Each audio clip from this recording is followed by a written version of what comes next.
Welcome to the 42nd episode of the Hail Mary podcast. I'm Atovs, and I'm joined by my husband, the Tovs. We're back to give our hot takes on our exciting homecoming win over UNT and throw some Hail Mary shots downfield for listeners to love or hate. Let's get started. There was drama in the Dome Saturday afternoon as the Roadrunners pulled off a come-from-behind win in the last minute of the game. North Texas held a 6-3 lead after both offenses sputtered in the first half. UTSA took their first lead in the third quarter on a rushing touchdown from Brendan Brady after Corey Mayfield intercepted a pass. But that lead was short-lived as North Texas took just 3 plays to drive down the field and score the go-ahead touchdown. The Mean Green held a 13-10 lead going into what proved to be a thrilling fourth quarter. UTSA scored first on a second rushing touchdown from Brady, and North Texas answered back with a second passing touchdown. After trading punts, Avery Morris was able to partially block a punt to give the offense a short field. This time, UTSA scored on a pass to Cephas with just 2 minutes left in the game, but the Mean Green just wouldn't go away.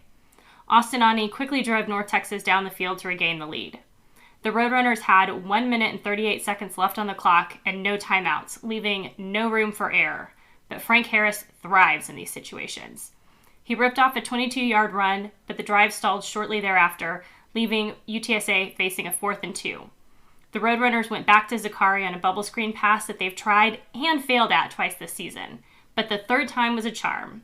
Much to the dismay of the Mean Green, who started celebrating when they thought it was short, the first down conversion was confirmed after replay.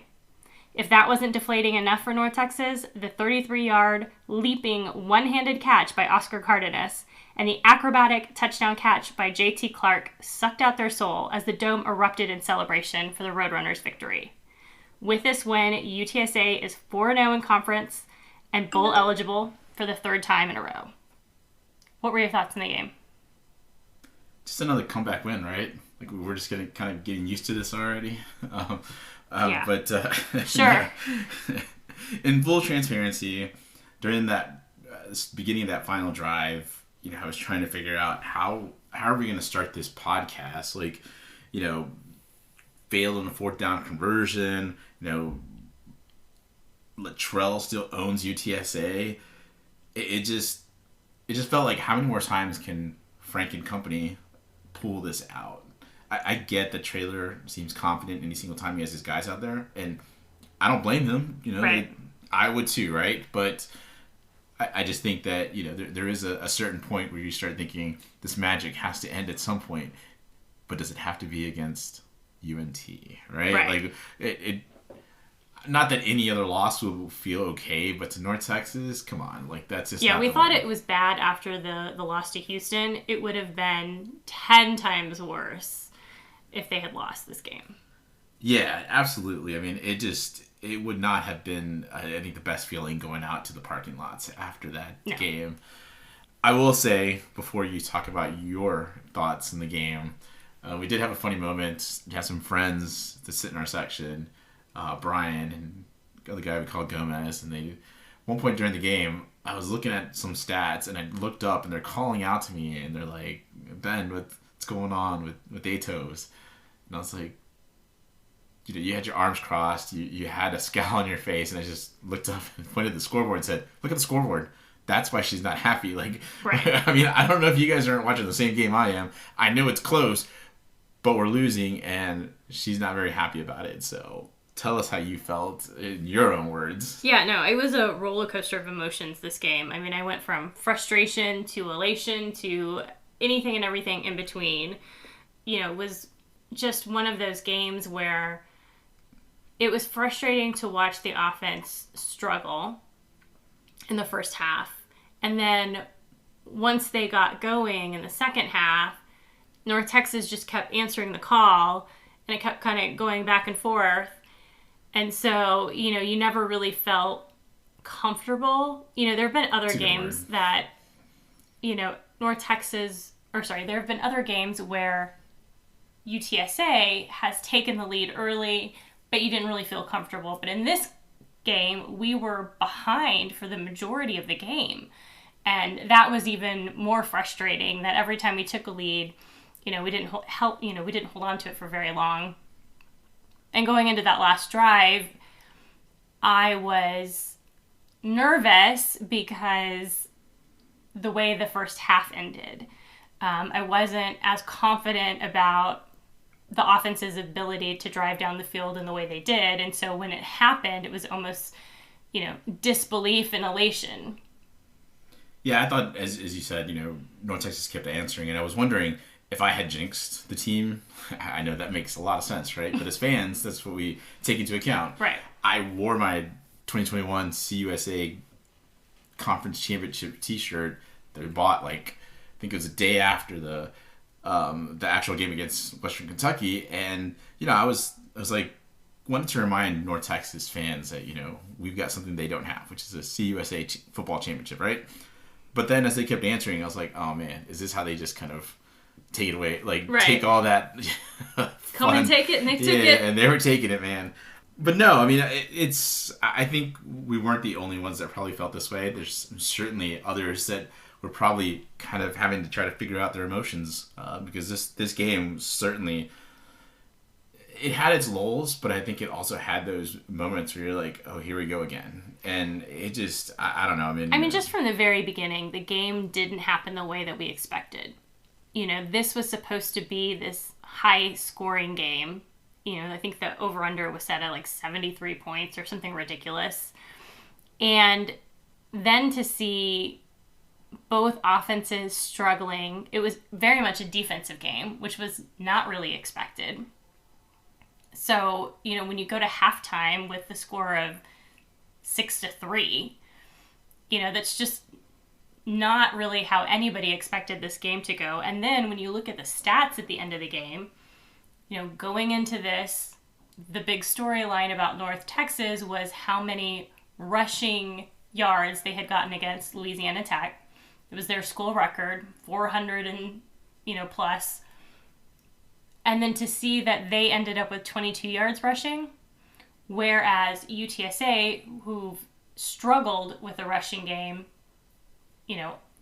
all season, ends up with over 200 yards and was very balanced. It was just very odd. This just wasn't probably the game plan that either Luttrell or Traylor expected going in, and it certainly wasn't what the fans expected. But it's a rivalry. I mean, right. Fan base wise, I think everything leading up to it was chippy, obviously, because you're a fan base and you're going after each other. But on the the players up until this part, really North Texas was the only one that kept acknowledging that this was a rivalry. Right. UTSA really did it. They would make it more backhanded. They were like, no, this is just, we just got to go out there. We got to play, blah, blah. But just one more game. Yeah, but at the very end they'd go, but we don't like them. They don't like us. Mm-hmm. Okay, well, that's a rivalry. I don't care how you want to put it. There's not going to be any other team that you're going to really like, but you're really going to have a distaste, especially for your rival, and especially after what happened last season.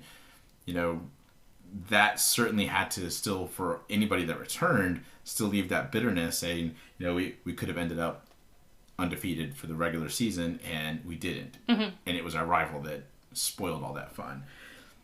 That last drive, though, I would say is because of payback to 2017, because 2017, North Texas did the same thing. Mm-hmm. They took out UTSA soul with one last drive, and, it kind of felt like with that last drive, those two programs went two different directions. Right. So, question to you before we start kind of getting into a couple of big plays in the game are, do you think that this could probably send, the teams in different directions, much like in 2017? North Texas scored in 2017 and they, were on the up and up for a few years. Right. And then, UTSA spiraled down.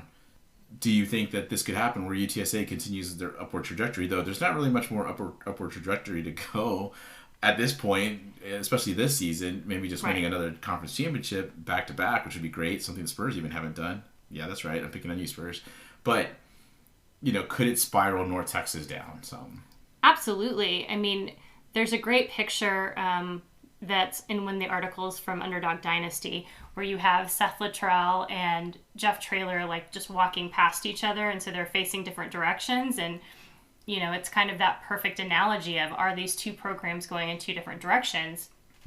I mean, last year, the fact that we lost that game really helped Seth Luttrell hold on to his job, but that doesn't necessarily mean that his job is safe for the long term, especially now that we're looking at going into the American Conference. And, obviously competition is going to be tougher. And it's also going to come down to North Texas culture and how they respond to this. This could be the game that spirals them out of control. Or if they claim that they have the culture that they do, a lot of the kids after the press conference were saying, hey, we're going to be back. We're going to play these guys again for the conference championship game.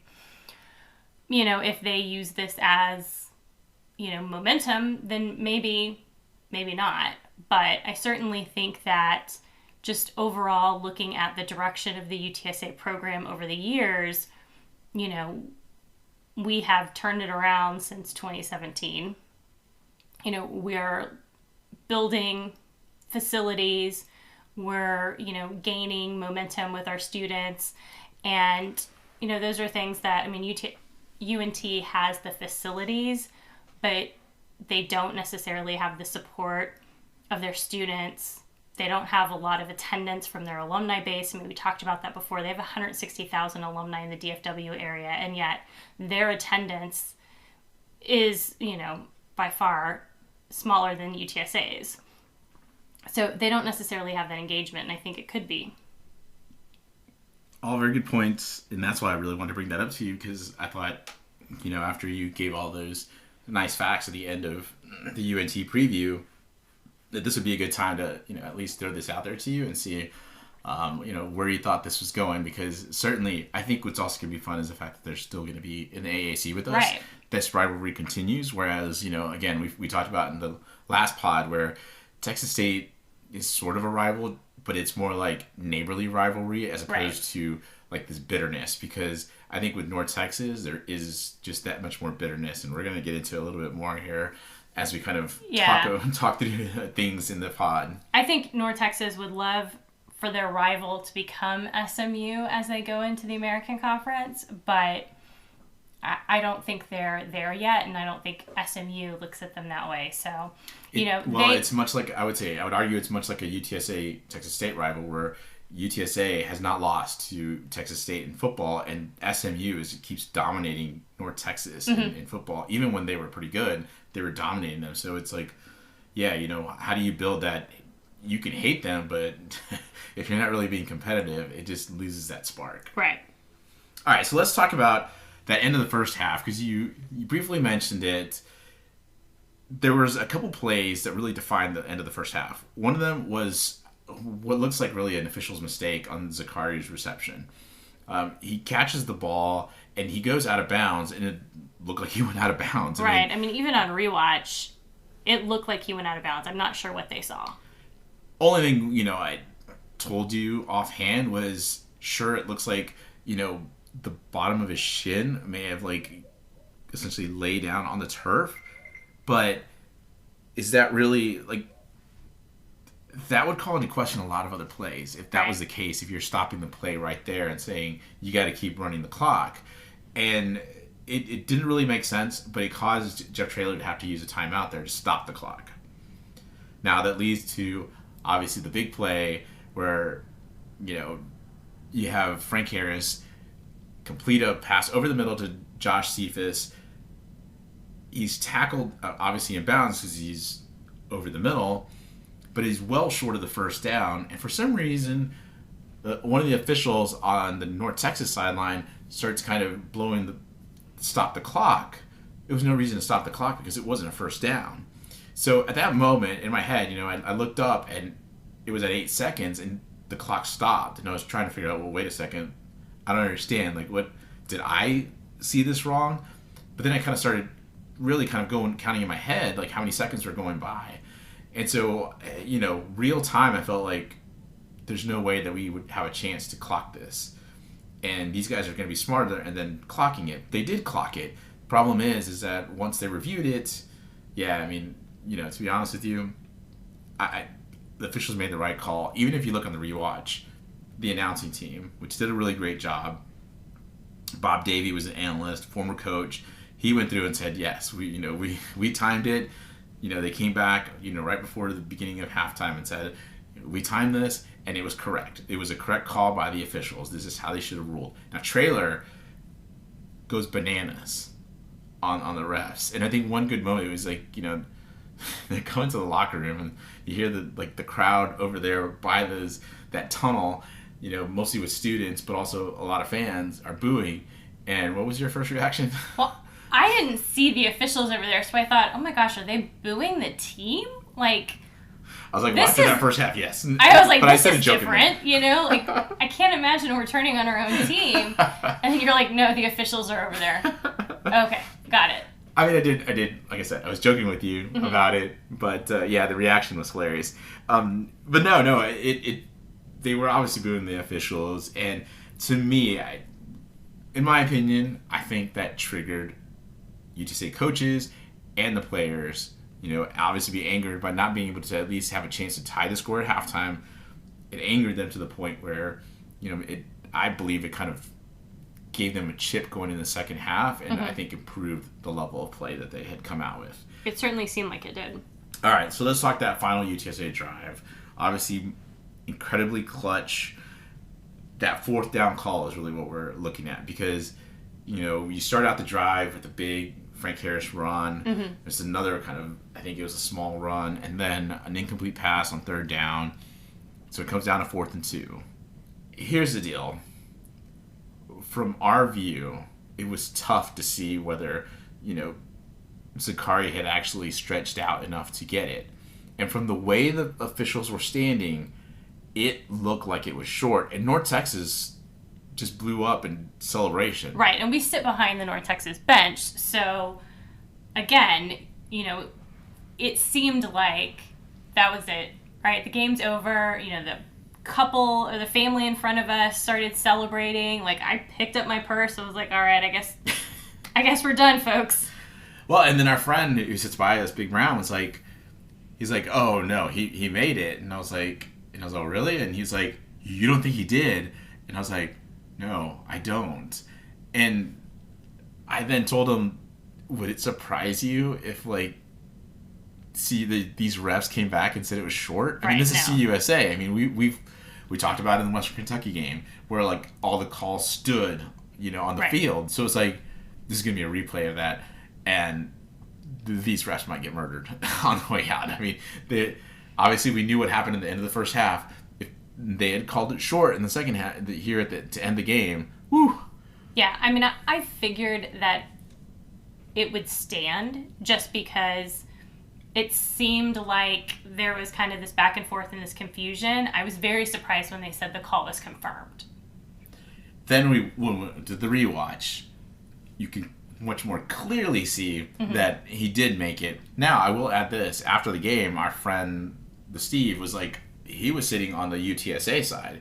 So he had more of the, television view of it. But the thing is that even he admitted that looked short. He's like, initially, I thought it looked short. He goes, I was surprised when they confirmed it. So, again, obviously, everybody thinks that they can see better than the refs that are on the field. But let's be honest. If you rewatch it, he did make it. There's a lot of others, North Texas fans are going all conspiracy theory and saying that officials screwed them.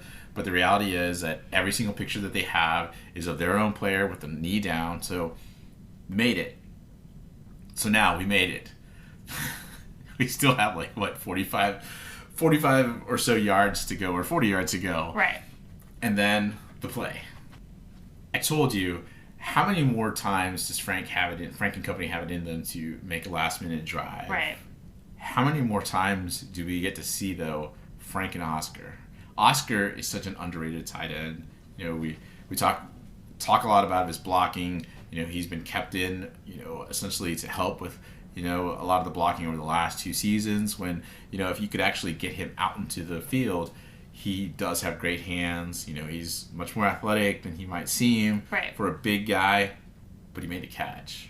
And really, it wasn't a very good throw because Oscar had to jump up and put his big paw up there just to even attempt to make that catch. Right, and then the fact that he not only held on to it, I don't know how he landed on his feet and then still had the wherewithal to hurdle the guy on the ground. Absolutely impressive. He had the big catch against UAB last season, obviously, that secured the championship spot. Mm-hmm. He then has this one moment this season, which he again had a terrific catch against Houston. But what did you say about it? Nobody remembers it because we lost the game. Right. Got a chance to talk to Adrian from Alamo Domaudible after the game. I mentioned it to him, and he's all, "Oh, you are correct. Like, I forgot about that." He's like, "But you're right. We forget about it because we lost." And right. it's... We would have like 3 Hall of Fame photos right now, in the race facility if we'd won that. Because this one's probably up already. Like, they've got it blown up. It's happening. Can we change it from race to Oscar? I don't know how it works out, but it's the Oscar facility now, folks. This is just how it's going to happen. Yeah. I don't know. We have to do Oscar and make it like, some sort of acronym. Yeah, for that. So, anyway, that it doesn't even score the touchdown. So, already, like, everybody's like, holy cow. And obviously the North Texas defense is stunned, right? They're reeling at this point. Well, yeah, they're stunned from the fact that they didn't get the 4th down stop, and then, this catch happens, and they're even more stunned. We go tempo, which is big here, and I knew that it was going to be a touchdown because much like Western Kentucky, much like, Army, all these other games, I mean, I could start listing every single one of them. You go one-on-one with JT Clark, and you're going to lose because JT is going to go up and get the ball. Frank throws a perfect jump ball in the corner. Surprise, surprise, it's a touchdown. And there's no question to it because he came down with both feet. Yeah. An NFL touchdown catch. So that's the game. What's so brilliant about that last drive, though, is just those last 2 plays. And the fact that, again, I'll say this. Frank did not have a great throw to Oscar, yet he still is able to make a play. And then that final jump ball, the way JT just handles his body in the air, his body control, tells you everything about how this guy's probably going to be in the NFL. I mean, It's just huge. And interestingly, JT brought up in the after-game press conference that it was kind of the opposite of the UAB game, where JT had the big catch, and Greg Lucas said it was a 33-yard catch. I haven't fact-checked him. I'm just going to go with that. But he said, 33-yard catch, he gets out of bounds. The next play, shortly after that, is Oscar with that crazy catch in the end zone. So this time, it's Oscar getting a 33-yard catch, and then JT getting an amazing catch in the end zone. So it's almost like just in reverse. Those 2 dudes. Yeah. Those 2 dudes. So clutch. All right. Let's talk special teams. Here's an interesting thing for you. It's like post-game, Traylor immediately said that he felt the special teams was terrific. Now I'm going to back up real quick to that 4th quarter, last drive, because as soon as we scored, Big Round looked at me and looked at us actually and said, "We should just onside it, right?" And to a point, we did. Right. And UNT messed around with the ball, couldn't get control of it, and I think it was Martavius French who came up with the ball. But it felt like recency bias because it didn't feel like the special teams really had a great game. Yet, Traylor comes right out and says, "Oh, what a game from special teams." Well, yeah, I mean, that was the last thing you remember is this great play from special teams. So, yeah, that was kind of my thought. Like, again, are you talking about, like, the last 5 seconds of the game, or are you talking about the game overall? Because, we had one great field goal by Sackett, but we had one missed field goal. And it was a bad miss. I mean, it didn't even... It wasn't like it was even close. I mean, it really was off to the left badly. Right. I mean, you had a great punt by Dean, but then you had kind of a so-so punt by Dean as well. So it was sort of like inconsistent. So to say that... That's a great way to describe it. Yeah, and then the fact that we kept having these pooch punts, which we were doing on purpose so that... Pooch kickoffs. Oh, yes, sorry. Pooch kickoffs. So that, North Texas couldn't return the ball or wasn't, getting these big returns, but we were still giving them, 10 yards, in most cases. It might have been more than that. And what was surprising was we found out afterwards why, because they have a pretty good returner. Right. And you have a connection to it. Because... Yeah, I mean, he came from Tarleton, and yes, he did have a fabulous kickoff return for a touchdown last year when Tarleton was playing Dixie State, but Tarleton was playing Dixie State. You know, and I think he had a great kickoff return against UNLV, but, you know, they're average at best. So are we saying that our faith in our return coverage is on the level of Dixie State, which has been an FCS program for like 2 years? I mean, I think that's what we're saying. But no, really, it is interesting the way they decided to handle that. You know, to your point, I think you would argue some of the things about like, you know, injuries and how it's decimated and why they're having to do some of these things. Sure. You know, I think we have two strong-legged kickers, and unless Sackett was maybe injured or had something else going on, you know, it was bizarre to see them just kick it short and, you know, essentially give away some yards and field position because, you know, especially late in the game, the reason it was more bizarre to me was because you really, to me, couldn't afford them to have that short field position. Right. Not when Austin Ani suddenly decided he knew how to pass. I mean, yes, that's a good point. Really good performance, though, from Avery Morris. And I'll say this. I say it's a really good performance because he ends up on the hip of the punter. Bad, though, because I wish he would have stretched out or just tackled the punter. Right. Because the punter hadn't even gotten close to actually, you know, punting the ball. So yeah, he could have made more of a play. You could see the indecision where he thought, like, oh my gosh, I'm going to get a roughing call here, and I'm just going to pull my arm back in. And it was bizarre. I mean, I think he might have been surprised by the fact that he got there so quick, but on the other hand, make a play. Like this is what the coaches tell you to do. So it kind of nudges the punter. So it was sort of a partial block, but he could have had a much better block, set him up in much better field position, you know, and really start putting that stake in UNT's heart. So yeah, an interesting stat.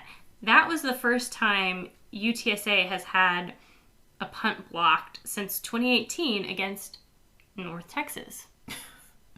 Funny how these things connect, right? Right? All right, let's talk real quick about this underrated moment. I told you about it. Yeah. But I'll let you describe it. Yeah, I don't know what I was doing. I wasn't paying attention, and, you know, all of a sudden... Well, I mean, it was a punt, but I think mostly everybody kind of looks at where the ball is or whatever, right. And I just happened to look across because it was kind of across from me. Right, and so Tove says, you know, Walker Beatty picked up Lucas Dean kind of in this, like, lifts him off the ground, and the way you described it was almost like he was about to do, like, the lift from Dirty Dancing, you know, like, lift him over his head. And so when we went to go watch the rewatch, I thought surely they're not going to show that. But nope, there it is. You see Walker Beatty lifting Dean up, you know, and how that had not already gotten all over the internet, I don't understand because it's hilarious. It was, I mean, it was so glorious. I was like so giddy the fact that you got to see it because I was like, I was with you. I was like, how did nobody else capture that? Like, I know we're paying attention to the ball, like I said, right, to preface this. But what a moment from, you know, obviously two UTSA players. It's hilarious because, you know, last season, Leroy Watson and Hunter Duplessis would like do a shimmy after any extra point or field goal kick. So, you know, it's these kind of cool moments between the team that you kind of get a little insight on that is just fun. And it's nice to see special teams getting a little bit of love, even though we just criticize them. Yeah. Because I don't remember what game it was, and maybe you'll remember, but there was a game when Yanni Roustas had come back, and I don't remember if he was the one who had punted or if he was just like holding for a field goal kick, but he comes back to the sideline and no one's paying attention to him. And so he's trying to like high five and he just ends up like high fiving the air. And they showed it on TV. It was just like the saddest moment, like no love, you know, for the UTSA special teams. I believe it was a field goal. No, it was a punt because I think he came back. And I feel like it had to be a punt because there was that point in time when like Yanni Roustas was really kind of the star of the team for a moment. But yet nobody is like paying him any attention. And now we have these like, you know, great GIF moments, really. Yeah, exactly. All right, let's talk offense. Look, my preview, I said they had to impose themselves on UNT's defense by dictating the tempo and physicality. I would say they did that to a certain extent, you know, but it felt like it just took much longer than I thought that it would. Mm-hmm. And I'm not trying to really knock North Texas defense. It was just bizarre to me as how like these are really two statistically bad defenses. So how did North Texas with some of these really good, honestly, some really good pieces on defense, how are they so bad? And I don't know that I necessarily got that answer, except for the fact that they were very much a bend but don't break defense. And I think that really frustrated Frank in the offense. That said, my guy, Stats of War on Twitter, put out his net success rate graph. And what it tells you is, your team's offensive plays against the other team's offensive plays and, who had the better success rate. And it's really termed, did we really get beat that bad? And UTSA really did beat North Texas that bad. Granted, the numbers are actually much tighter on the graph, so it looks worse than it is, but it wasn't that bad. That said, the question was, well, why was that? Like, obviously, it's the conversation starter. It looks like UTSA dominated this game offensively, but you look at the score and you're like, well, why is it 31-27? Well, here's why. It really came down to UTSA really struggling against the 122nd ranked North Texas defense. They just couldn't get... You talked to me about this, and it was like, it was methodical drive after methodical drive. It was that North Texas defense coming up and not really allowing this UTSA offense to really have big plays. And because of it, it really forced UTSA to have to march down the field slowly. And you told me early on, first half, there was like drives of like more than 10 plays a few different times, and a few different times come up with no points. There's turnovers on downs. That said, North Texas, while they weren't as methodical, they hit on some big plays, and because of it, that's what shrinks this, to me, the score. That's why it ends up 31-27, because you end up seeing that these two teams are taking shots at each other, and it looks like North Texas is taking more knockout shots, while UTSA is just going body blow, body blow, body blow, body blow, and wearing them down to the end. And that's what Traylor said afterwards. Any thoughts? Yeah, I mean, it was just interesting when you go back and actually look at how many plays there were on the game, or on the possessions where North Texas scored. I mean, there was only one drive that took a lot of time. There was 9 plays, 3 minutes, 28 seconds. But most of their scoring plays, 5 plays, 50 seconds, got a touchdown. 3 plays, 1 minute and 20 seconds, touchdown. But I mean, they're short as compared to UTSA that had a 10-play, 4 minute and 38 second drive that we had a turnover on downs. A 10-play, 4 minute and 27 second drive that ended in a missed field goal. 12 plays, 5 minutes, 34 seconds, ends in a field goal. So a lot of our plays really took a lot of time off the clock, but they didn't result in a lot of points. And even the ones that we did get a touchdown, 9 plays to get a touchdown, 12 plays to get a touchdown, 7 plays to get a touchdown, 7 plays to get a touchdown. I mean, we were certainly taking a lot of time off the clock to get to those points. And again, it goes to this North Texas defense. They gave up a ton of yards, but only gave up 31 points. And they kept North Texas in the game. And I highlighted defensive end Mazine Richards as someone to watch. He had a great impact on the game early on, and then throughout the game, he would pop up all of a sudden, once again, making some sort of big play. He was plucked out of Division II, Eastern New Mexico, by Phil Bennett and Seth Luttrell. It seems weird to say this, but he seemed like he held up really well against a UTSA offensive line that's much more FBS than they are Division II or FCS. You would have thought that he would have much more of a learning curve, but man, let me tell you, there were some moments out there that I was like, this guy, if he had been at North Texas maybe more of his career, he might be a much bigger impact player for them.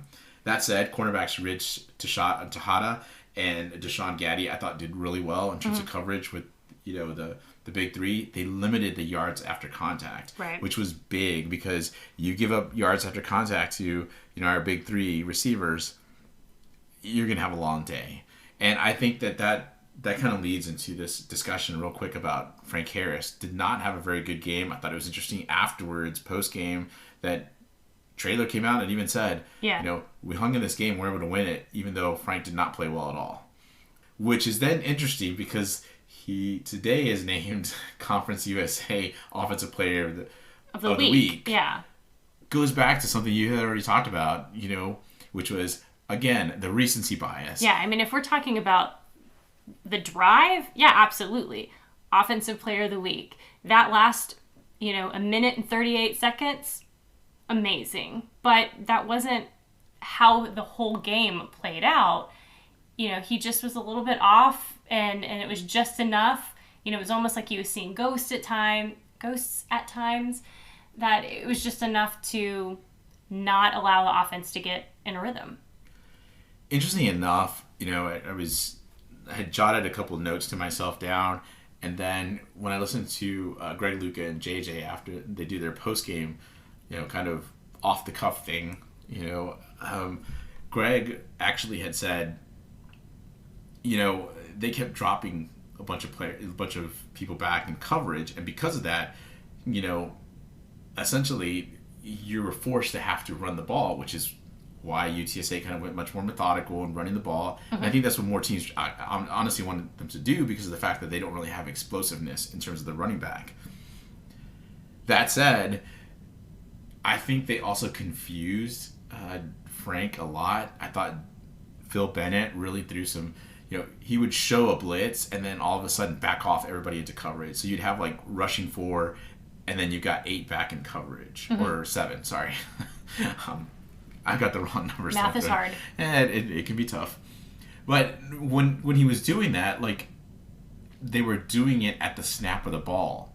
So this is where at least it takes away the ability for Frank to actually make adjustments, mm-hmm. because he's being shown one thing, and if he makes that quick adjustment, it maybe tells, say, like his wide receiver to go on a hot route and go short, it might sit right there in the zone defense where a defender is. So again, has problems.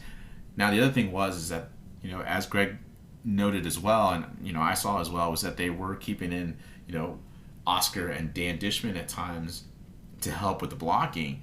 Well, now you're only sending out the big 3, and then you've got essentially 7, 8 guys in coverage. There's no way that Frank's going to have all day to throw. He's just not going to have anybody to throw to. Right. So, I think that really hurt him, but I think the biggest thing that hurt him was early on, his first pass is intercepted, and when it felt like he just wasn't the same after that. Yeah. Again. Got in his head a little bit. Yeah, and and it felt like the coverages kept throwing him off as well. This is something that I think that Will Stein and Matt Maddox are going to have to work on because they have to find a way to get him in better rhythm. I get that there are certain plays that Frank really likes, but I think sometimes you need to take a look at what the defense is showing you and then run a few plays, adjust that, initial script to get him into some sort of rhythm. That way we get that offense flowing. That said, rushing offense was terrific. Brendan Brady rushed for 112 yards, 2 touchdowns on 19 carries. I told you, I didn't realize he had 112 yards. Right. He had some bigger runs, but I told you, how did he get to 112? Because, he had a long of 22 yards, right. But when did he get there? Yeah, I mean, he was averaging 5.9 yards per carry, which, is really substantial when you look back at the production that we've had so far this season. He was getting little chunk plays, but, he's been getting about 3 yards. So he's getting 2 more yards each one of those plays. So then by the end of the game, he's at 112 yards. And again, it didn't seem like that big, spectacular run. There were a couple of times that he broke off, but then he would get, stopped before he could really get too far downfield. So it was really kind of that workhorse-like game that we've seen in the past from Sincere. Thank you. And that's what I was going to reference, because I said you had said it actually perfectly to me as you described that, because you told me, it's very Sincere-like, and I said, yes, but Sincere had a 50-yard run, and it was so spectacular, and we're like, Sincere's so great. And then you'd see him have 112 yards, 115 yards or so. and you'd be like, wow, take out that big run, and it was and sort the of average is it like was, 3 to 4 yards. Yeah, and he's still getting yards and he's still falling forward, but it's not as big. And I think Brendan just suffers from the fact that he doesn't get those 50 to 60 yard runs that are a little bit more spectacular. Kavorian Barnes, another big spark. I wish we had seen him more during the game. It felt like he needs just more carries. Right. And hopefully, he's able to be afforded that because, there's certainly a need for his fresh legs at this point in the season. All that to say, the player of the game is actually players of the game, and it's Kavorian and Brendan. I get that Frank won the CUSA, weekly honors, so he can revel in that. I think it's more important for Brendan and Kavorian to feel good about the fact that Hail Mary Pod said that they were the players of the game. Yeah, I'm sure they're gonna be popping some sodas. I don't know, whatever, Gatorade. Yeah. I don't know. I won't say liquor and things in the season. I'll let them, celebrate. It's a bye week. They can have a champagne. Whatever. All right, let's move on to the defense. Well, before this gets out of hand on offense. Look, I had said in the preview, they need to stop the run by saying, discipline in their gap assignments to force the pass, and then stay focused on those play-action passes. Honestly, I thought they did, and I made a comment to you at one point, I think it was maybe in the fourth quarter, I think I leaned over to you and I said, statistically, this is exactly what we wanted. Right. We wanted them to rush, 20 or so rushes or so, but then see, passing at, 30 or 35 passes, because that means that we did our job. And holding them to 22 yards after they went off 475. Now granted, it's Flaw Tech. I won't minimize that much, but you can't expect that every single week. It's just a fun thing to do. But what happens after a big week like that? Your opponent notices, and they're going to make adjustments because they don't want to have 475 yards of offense from your running backs on them. I thought that they did a very good job of doing that. Now, we gave us some big plays through the air. Sure. A lot of it was, to me, there was a few big plays on Trey Moore. He was put in coverage. Look, yes, he gave up a big pass play to Roderick Burns. He gave up some passes to some tight ends on wheel routes, on essentially out to the sidelines. To me, you can't afford to have Trey in coverage like that. I think that's an adjustment that needs to be made. And it's kind of the same thing you saw in the Army, right? Where exactly. Some of the bigger plays were when there was a tight end or a wide receiver being covered by a linebacker versus a safety or a cornerback. Right. Our safeties were a little bit better this week. There was one where they didn't hand off correctly, and Kelechi was put in a bad position. He gave up a touchdown, but he shouldn't have been the guy covering. And, we did the rewatch, and again, Bob Davey did a phenomenal job of cutting through the play and saying Kelechi was not supposed to be in that position. He wasn't supposed to be covering. I forget the guy's name. I think it's Grums or something like that. Varkey's Grums, I believe his name is. I could be saying his last name incorrectly. But he got away with a few big plays because of that. And, to be honest with you, those are things we can clean up. Mm-hmm. What we can't clean up, apparently, is substitutions. Once again, we're substituting very sluggishly. Was not really a good view for me to see essentially a big play from North Texas earlier in the game. It had a third down. We substituted very slowly, and half the team was still looking at the sideline. Yeah. And Jair Shorter catches his only pass of the game, 58 yards, and takes North Texas into good field position. And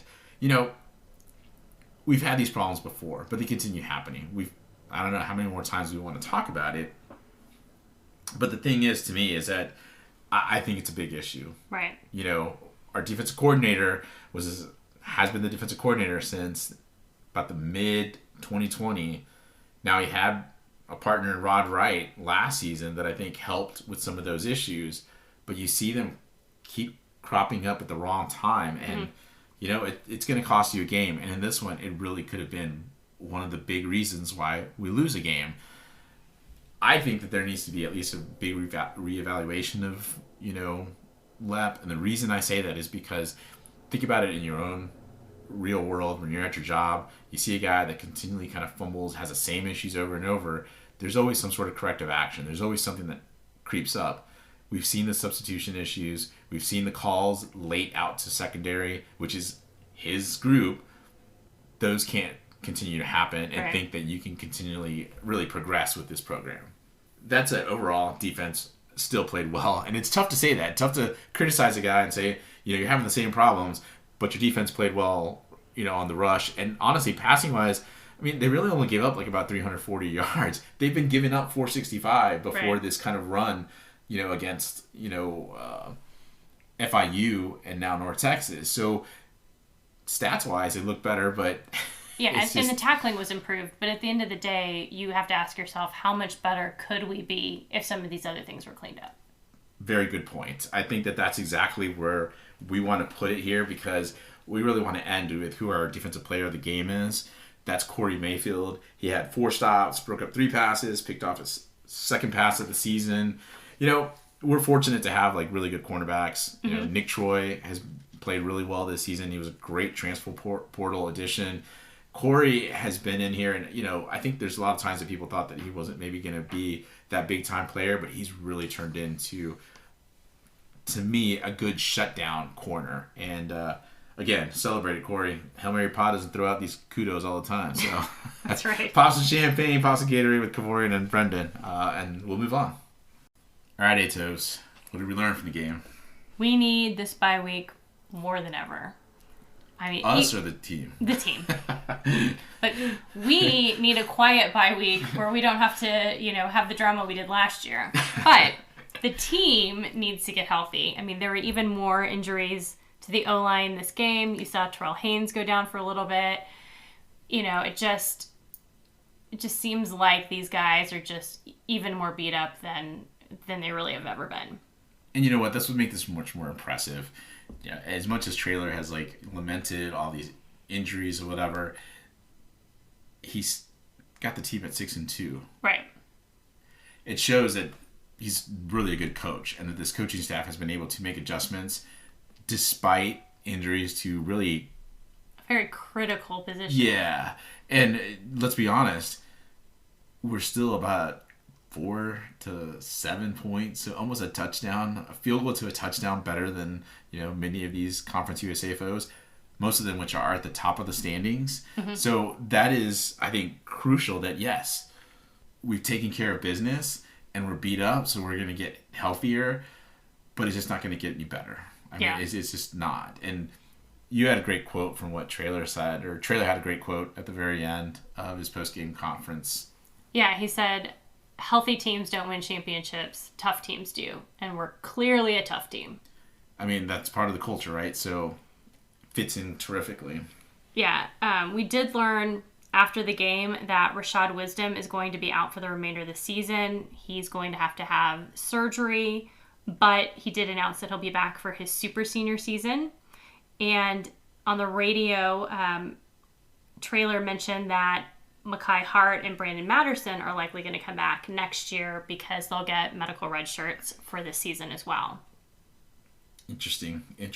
I think, obviously a big loss with Rashad in terms of on-field leadership, mm-hmm. but I think production-wise, we had been wondering, is he really making that big of an impact, in past seasons? So, I think the production can be, somebody else can actually, I think, put up his production numbers, but it's still a depth loss. Yeah, absolutely. I mean, because it seems like we have, other playmakers, he's really, like we said before, he's not having to make all of those big plays that we relied on in the past. And likely we're going to see Ken Robinson out on the field more, which I think everyone was kind of looking forward to seeing. Ken Robinson, he's moved from corner to safety, but seems to be really, learning that role, doing a great job. So between him and Kelechi, it's not going to be perfect, but I think we'll be okay. Yeah, I agree. You talked about being bowl eligible at the end of the recap.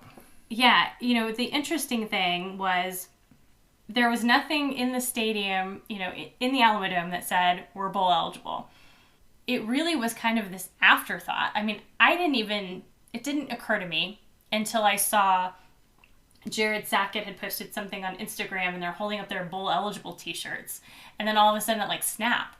Oh yeah, that's right. We're bowl eligible again in October. I mean, this is only the second time we've been bowl eligible in October. Last year, obviously, it was very much on the forefront of our minds because we were 6-0 when we made the bowl eligibility.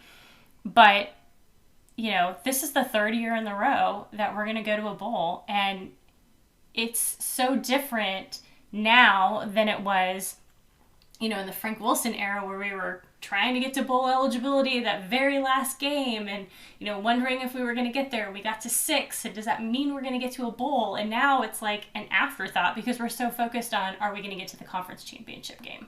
Then I would say the injuries that you talked about previously right now, there's other things on the mind of the team. And I think that's just where the fans are as well.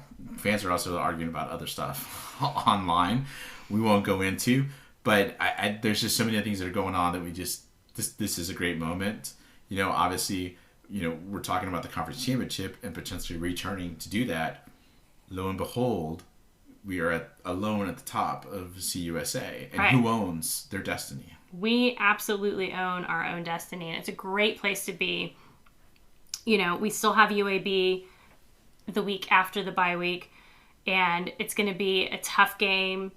Honestly, it's the last game on our schedule where we might not be favored just because we're playing in Birmingham. But UAB has already lost twice. They lost to Western Kentucky, which we're going to talk about in a second, and they lost to Rice. So they're not the team that we're going to face in the championship. And at this point, even if we lose that game, we'll still likely be in the conference championship if that's the only game we lose. So we're in a really good position. I mean, obviously we can't get too comfortable because we do have other teams that would love to upset us. You know, Rice has already played spoiler to UAB. They'd love to play spoiler to us. We still have several games on the schedule, but at the end of the day, we're in a really good position. And the two teams that are right behind us, North Texas and Western Kentucky, have to play each other next week. And we've beaten both of them, so we still own the tiebreaker. So the margin of error is much bigger. And I think that was the crucial part of this weekend's win, is that we got to have our, you know, we control our own destiny as opposed to, you know, hoping that somebody else can help us out. Right. And, I mean, I think the worst part of losing to North Texas not only would have been just losing to North Texas, but it also would have been the thought that if we fought our way back to making that conference championship game, we might have to play them in Denton in December in the cold and the rain. And let's be honest, that hasn't ended well the last couple of times. So it hasn't. So hopefully, you know, this continues, but at the very least, positive signs, because the schedule gets easier in quotation marks during November. But, you know, you still have to take care of business. You caught something pretty cool during the game as we kind of swerve away from the seriousness of, you know, talking about the conference race, talking about our injuries. Now let's talk about some fun parts here. There's something you caught, and I think everybody else saw it, but yeah, well, absolutely. Go ahead and go over it. I mean, there's been kind of this argument on Twitter recently about what our fourth quarter tradition should be. And, you know, there's been a couple of different people who've suggested that we bring out a different flag. Maybe the Triangle of Toughness flag. Maybe the Let's Go 2-0 flag. Why do we want to fly flags? I don't know. We've got this thing with flags. But, you know, apparently that's not what the students want in the first place. And, you know, just watching them in the fourth quarter when they were playing swag surfing and seeing all of the students really getting into that. And then, of course, the announcer kind of called it out. Those are the kinds of things that are more organic in terms of tradition. And, you know, I'm not saying that this has to be the tradition again, but seeing something like that, to me, I think that would be more impactful if it was something that came from the students. You know, you look at some other programs. Iowa State plays Sweet Caroline. The students go crazy when that song comes on. Wisconsin plays Jump Around. You know, those aren't things that the alumni base or UTSA athletics or Wisconsin Iowa State athletics said, hey, why don't we play XYZ song and see what that looks like in the fourth quarter. You know, those are obviously things that just happen naturally. And so I thought it was a great moment. Who knows if that will be something that catches on, but I think that's really what UTSA needs to look for in terms of developing our traditions, not something that's imposed on the students that they may not enjoy. Yeah, and we've heard so many like alumni and, or people that just support UTSA that keep wanting what they want as opposed to the students. So I'm glad you talked this out a little bit because it was a really good moment. Yeah. Not only that, it was in post-game, there were some good moments. Rumors of a little bit of a scuffle in the tunnel between North Texas and UTSA. Yeah, don't know exactly what happened, but if you haven't seen it, there were tweets by both JJ Perez and by Brett Vito from North Texas about something that happened between North Texas and UTSA. Kind of sounds like maybe it was between the coaches and some players from UTSA. Probably not coming out because I'm sure this is not a good look for North Texas coaches, but really, again, sort of goes back to and cements this is absolutely a rivalry game. Yeah. But just sort of interesting. Wish we had more details to share. But on the fun side of things, after the game, we went out to celebrate because, of course, you had to celebrate that thrilling victory. And we stopped by Alibis, and lo and behold, who was there? It's my quarterback, Dalton Stern. Came out in the fourth quarter with Sincere McCormick, goes over to Alibis to celebrate, and he was having a fabulous time. Oh, he was. It was great. He leaned over at one point to our friend, Big Brown, and said what? He said, I don't know if you know this, but I used to play football for UTSA. Brown's like, I know. Yeah, let's go. He was so excited. No, he had a good time. I'll say this. He had a very good time. He kept saying that over and over. Daddy's home. It was just fun, and hopefully we have some kind of fun moment like that in 5-10 years with Frank Harris. That'd be great. Both of them. Let's be honest with both of them, because let me tell you something real quick. Dalton had some moves on him. Oh yeah, right? He's got some dance moves. He had some moves. He was really moving there, and so yeah. I look forward to the next time I ever see Dalton dancing, because I'm just gonna sit back and love it, because that's all I did. Maybe he was able to, exact revenge for that 2017 game, get some good karma going, whatever. We suck their soul out, and then essentially Dalton dances all over it. I love it. That's right. All right, before we go, let's talk about what else happened in Conference USA this past weekend. Alluded to it already, but Western Kentucky took down UAB 20-17. UAB's quarterback apparently got hurt, so they had a backup quarterback playing. Overall, there were 4 turnovers, 3 fumbles, and an interception. But surprisingly, UAB only had 4 penalties. Ultimately, this was a good game for UTSA because, again, now UAB has 2 losses going into the game against UTSA.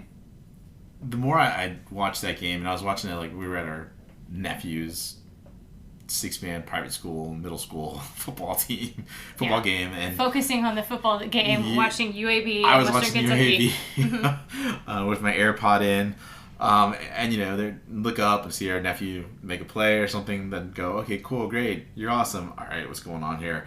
Western Kentucky showed just how fallible they are because they were at home and they still couldn't really put away UAB, and I think with the second string quarterback. Yeah.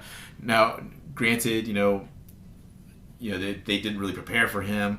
That said, that quarterback just looked like he didn't really get many reps. Mm-hmm. So because of it, it looked a little rough out there. The only reason I think that UAB stays in that game is because, as you noted, 4 penalties. Normally, last season they were averaging 12 or 13 penalties. Sure. And they were all big penalties. They were all personal fouls. So, mm-hmm. Giving up a ton of yards, obviously a much better game in that sense, like you said, but they really struggled, and I think they really missed Bill Clark. Not to say that Brian Vincent as an interim isn't, a good coach. It's just that it's tough to replace a legend. Yeah. Rice beat Louisiana Tech in overtime, 42-41. I leaned over at you and I said, "Oh, Rice is losing 10-0 in the first quarter." And then I leaned over to you later on. I can't remember if it was at Alibis or if it was out in the parking lot. It was in the parking lot. That I said, "Oh my God, Rice won." And you're like, "What?" Yeah. I mean, they had to go to overtime to get the win. We'll have to go back and watch that game as we prepare for those two, but kind of surprised. I mean, Rice is certainly inconsistent, but didn't expect Louisiana Tech to take them down to the wire. Yeah, it's Mike Bloomgren is doing a good job there. Another kind of surprise was UTEP beat FAU 24-21. We thought FAU was actually going to be good this year. Willie Taggart has really struggled with that program. So much so that, I don't know how much longer he stays.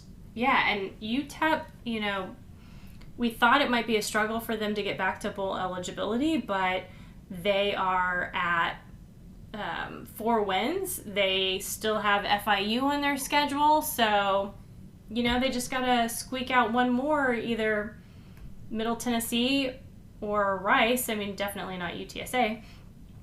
So, very good chance that they could get back to another bowl game, which would be huge for UTEP.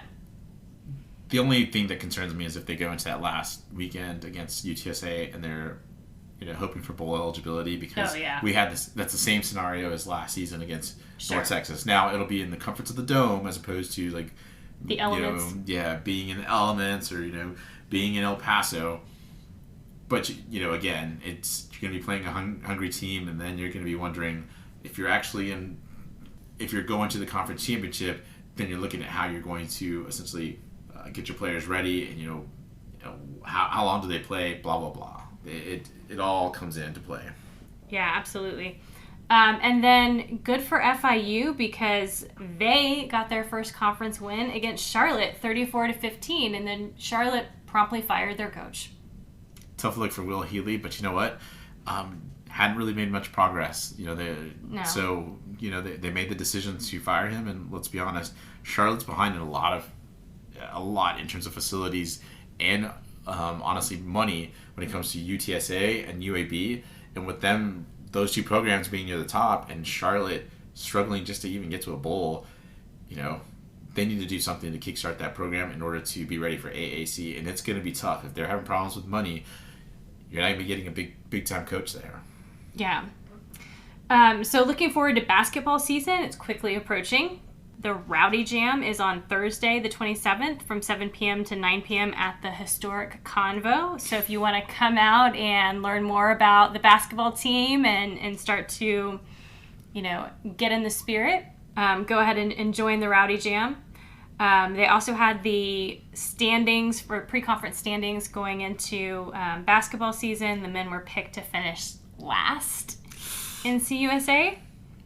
So we got nowhere to go but up. Yeah, that's safe to say. The women were picked to finish 9th, but the surprising thing was Jordan Jenkins was on the preseason all-conference team. Jordan is a transfer, which is why you probably haven't heard of her.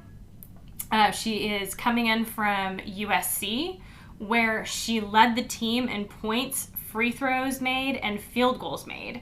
And she was Pac-12 Most Improved Player. So a really exciting transfer coming into the team. Looking forward to great things from the women's team. Again, hopefully both of our teams, men's and women, exceed expectations this year. As you said, even with the women's team, nowhere to go but up. Absolutely. The women's team bottomed out a couple of seasons ago, and looking forward to just seeing what Coach Aston can put together over there. Yeah, she's got some really great recruits that are coming in and some really great freshmen this year. So. Yep. On the soccer front, they beat Western Kentucky on Sunday, 1-0. They wrap up their conference play on Friday at Park West, 7 p.m. against UTEP, so one more chance to come out and watch the women. They did earn a conference berth, so they will be playing in the tournament They ended the conference so far at 3-3-3. Again, we still have the game against UTEP, but they will be playing in the conference tournament November 1st through 7th in Charlotte. So hopefully they're able to make a run like they did last year. Yeah, they had a tough conference slate where they just could not score, and it felt like there was just like an invisible plate helping the opposing goalie keep the ball out of the net. So hopefully they can find some scoring in this tournament, because I think based on what I've seen from the team, they can make a run. Absolutely. All right, well, I think that about wraps it up for us on this week's Hail Mary podcast. I'm Atos. And I'm the Toves. We'll be back next week to preview the UAB game. Birds up.